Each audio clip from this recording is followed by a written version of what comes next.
All right, old school NBA fans, self-researched NBA facts. I got another video for you. Just want to say thanks to anybody who's subscribed to my channel, watching my videos. I really appreciate it. I made these for you guys, the guys that want the facts, people should say, that want the facts, don't need the narratives, the comparisons, all that stuff. I'll give you that. The narratives and skewed opinions, there's just no need for it. Most people already have their opinion made up, so whatever you say, they're either just gonna, discard it or just think that it doesn't mean anything. Oh, so what? So it doesn't really. You're not going to convince too many people. But some of the points that these talking heads, especially, have tried to make, people actually look into it because what they're saying, a lot of it, it's stupid. It's ridiculous.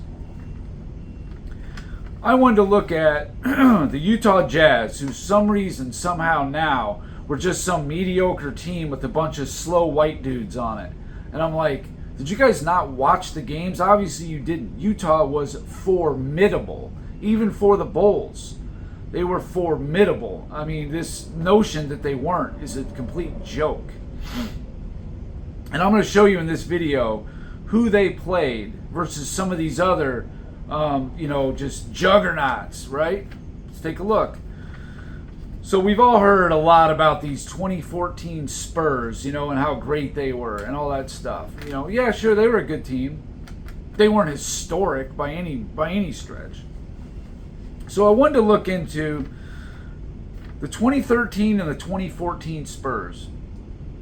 That's who Miami played when LeBron was on the team. Well, people use the word dynasty, which I always thought dynasty meant you're winning like 3 out of 4, something like that. 3 in a row, 3 out of 4, maybe 3 out of 5, we'll call it. So, okay, maybe the Spurs qualify between 03 and 07. They won 3 championships in a 5-year span. Okay, I'll give them that. How can you be a dynasty when you're 7 years removed from your last championship? That just is stupid. It's ridiculous. Almost, there was a couple of the same players, but totally different peripheral players. So in 2013, and Spurs, their four teams they played averaged 53.2 wins, and that includes the Miami Heat. All 4 teams. Their competition was 53.2 wins. In 2014, it was 54 wins. Okay, so between 53 and 54 wins average between all 4 opponents in both years. They beat 9 top 75 players in those 2 years. Pretty good. One of those, though, was Steve Nash. I included him in there. He averaged 15 minutes a game for the Lakers. He was 10th on the team in minutes played. And I still added it in there. Now, the Spurs played 12 top 75 players, if you include Ray Allen, LeBron, and Dwayne Wade in the 2013 finals, in which they lost. We'll throw that in there. Why not? Okay. People don't seem to understand that in 2014, the Spurs were facing elimination in the first round to Dallas. And people always harping on age. Well, let's look at this. 2014 Dallas, Dirk Nowitzki was 35 and 3/4. Sean Marion was 36. Vince Carter 37. Jose Calderon was 32 and 3/4. Monty Ellis, the only prime player, was 28. Devin Harris was 31, and Samuel Dalembert was 33. This is a very old Dallas team, no doubt about it. And they took the Spurs to 7 in the first round. Never gets brought up. Just gets brushed right over, because, that's who LeBron played and lost to, so they've got to be a juggernaut because LeBron lost to him. Okay? The Warriors from 2015 to 2018. Let's talk about them. The dynasty. They are 15, 17, 18. They won 3 out of 4. That qualifies as a dynasty in almost anybody's definition. No question. Well, in 2015, the teams that they played in the playoffs, the 4 teams, averaged 52.33 wins. 2016 was 49 wins. 2017, 51 wins. And 28, 52.5 wins. They beat 2 60-win teams, or they even played 2 60-win teams, and they beat them both. The Spurs in 2013-2014, I forgot to mention, they played 1 60-win team and lost. That was the Heat in 2013. So, the Warriors from 2015 to 2018, the whole 4 years, they beat 13 top 75 players in 15 series. Now, if you include the one they lost in 2016, that would be 14 top 75 players in 16 series. Okay, it's all right, whatever. Now, let's take a look at the Jazz. The 97 Jazz, their 4 playoff opponents, 54 wins. In 98, 55 wins. That's what they averaged. That's what their competition averaged between those 2 years. Now, the 97 and 98 Jazz, those 2 years, they beat 12 top 75 players in 6 series. That's 1 less than the Warriors did in 15 series over 4 years. Now, we still going to talk about competition? After that, people should be seeing things a little different. Teams with better records and better players. That's who Utah was playing. No, they didn't win a championship, and that's why nobody's ever going to give them any credit. But there's obviously good reason for that. The Spurs in 2013-2014, they beat 9 top 75 players in the 2-year runs. The Jazz beat 12. They played 12 in the 8 series. Utah played 18. Now, Utah beat 12. The Spurs beat 9 because they lost in 2013. And again, I'm throwing in Steve Nash, who played 15 minutes a game, 10th on the Lakers. For some reason, people just crap all over Utah. And to me, Utah is the definition of a team. They were a great team. You look at any piece, that's got nothing to do with it. Yeah, sure, Karl Malone was MVP in 97, great player, sure. But he needed the team to function to win. In 97 and 98, their roster, Karl Malone, John Stockton, Jeff Hornacek, Greg Ostertag, Brian Russell, Jeff Foster, Antoine Carr, Howard Isley, Chris Morris, Shandon Anderson, Adam Keefe. Top 11 players in minutes played in both years. So they had continuity and consistency. And the 10 guys, minus Adam Keefe, all averaged at least 14 minutes a game in the playoffs. So they had a good bench. They had continuity. These guys were a great ball-moving team, a good shooting team. And people want to beat up on Jeff Hornacek. Oh, God, Jordan played Jeff Hornacek, a little short white guy. Please give me a break. All right, let's see how the other shooting guards did. And we're talking legendary shooting guards that Hornacek played against. I mean, not every one, but in 97, the LA Clippers, Brent Barry was the starting shooting guard. He went for 11.7 points per game on 40.7% shooting. Now, this is who Jeff Hornacek's guarding. In the next round against the Lakers, Eddie Jones, good player, made all-stars, all defenses. He averaged 10.2 points a game and 37.8% from the field.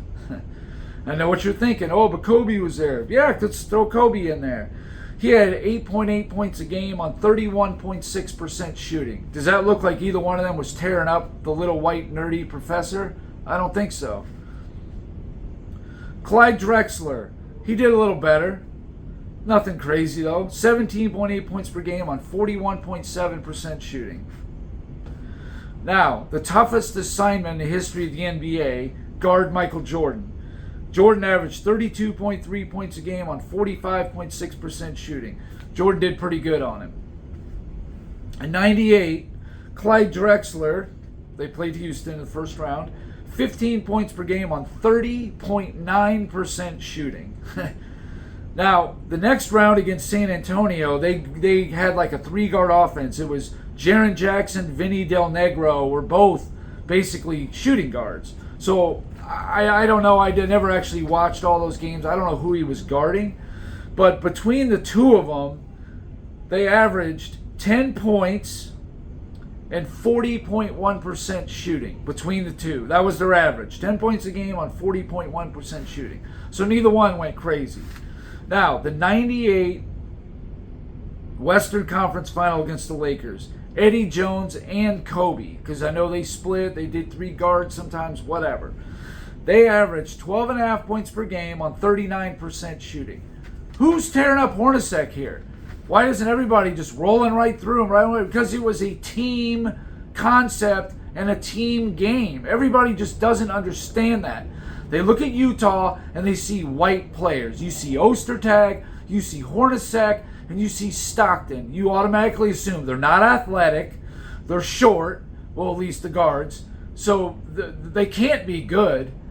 You know, and even though Gary Payton, I think, inducted John Stockton because of how much respect he had for how tough the guy was on both sides of the floor. And Jeff Hornacek, you know, I've heard Kendrick Perkins talk about it, I've heard people in the comments talk about it. Jeff Hornacek is the only player I know of, and I know he wasn't the best player on the team, but who was on the team that beat Magic, Shaq, Kobe twice, Tim Duncan, David Robinson, Hakeem Olajuwon twice. So Hakeem twice, Kobe twice, Shaq twice, and Magic. 7 times you beat a top at least 12 you beat a top 12 player 7 times in your playoff career. Now, granted, he wasn't the best player on the teams, but still, he was certainly a part of it. And people love that. Oh, he's a 50-40-90 guy, 50-40-90 guy. For Jeff Hornacek's career, 49.6% from the field, 40.3% from 3, and 87.7% from free throw. The guy was almost a 50-40-90 career. Again, I don't know where you guys get this stuff from. You only think athletic. He's got to be athletic or he's a bum. Well, I could show you many people that were athletic that were bums. How about Harold Miner? That guy was great, right? Jump out of the gym. Where's he at today? Athleticism is one piece of the puzzle. There's much more to it. Skills, fundamental, there's so much more to it. The Jazz were a team. And as I just showed you, they beat more top 75 players than the 2013 and 14 Spurs did. And they only won 6 series. And their 6 series, they had one less top 75 than Golden State's 15 series that they won between 2015 and 2018. And you're still going to sit up here and tell me Utah was some, just an average run-of-the-mill team? No, they were formidable, who beat a good West in 97 and 98. You guys you got to pull your heads out of your ass. Except that Utah was a formidable opponent. Absolutely just as good as the 2013-2014 Spurs. No doubt about it. When it comes to the Warriors, they were just different, but I would say they were pretty close to just as effective. Maybe just slight under it, but pretty damn close. The Warriors had a cakewalk through the West the whole time. Who they really beat? The Spurs that were missing Kawhi Leonard in 2017 after the first, 3 quarters? Come on. No, you're building a narrative to prop up your boy and push down MJ. He played a bunch of little white guys. So did Shaq and Kobe twice. Why couldn't they beat him? How come Duncan and Robinson got beaten 5 to the same bunch of white dudes? Why is that? Any idea? Because they played team ball, they had continuity, they had consistency. These 11 players, and Jerry Sloan shuffled them in and out a lot. This was a good coach and a good team, led by John Stockton. In the 98 Jazz, he missed, 14 or 15 games that year. That hurt the record. They would have been even better, probably. So, and if it wasn't for Jordan hitting that last shot and Stockton's last second 3 rimming in and out, Game 7 in Utah without Pippen, I bet Utah would have won that. People would have looked at Jordan a little different, and they definitely would have looked at Utah different had that happened. But it didn't happen, and we got to speak about what really happened, in reality here. But I'm just sick of people, beating up on Utah as if they were just some bum average team. They were formidable. I'm telling you, they were. So anyway, that's it for this video. Just something I had to get out there. I'm sick of hearing the narratives and the lies and all that kind of thing. So anyway, my new catchphrase is, a calm truth is more powerful than a passionate lie. All right, thanks for watching.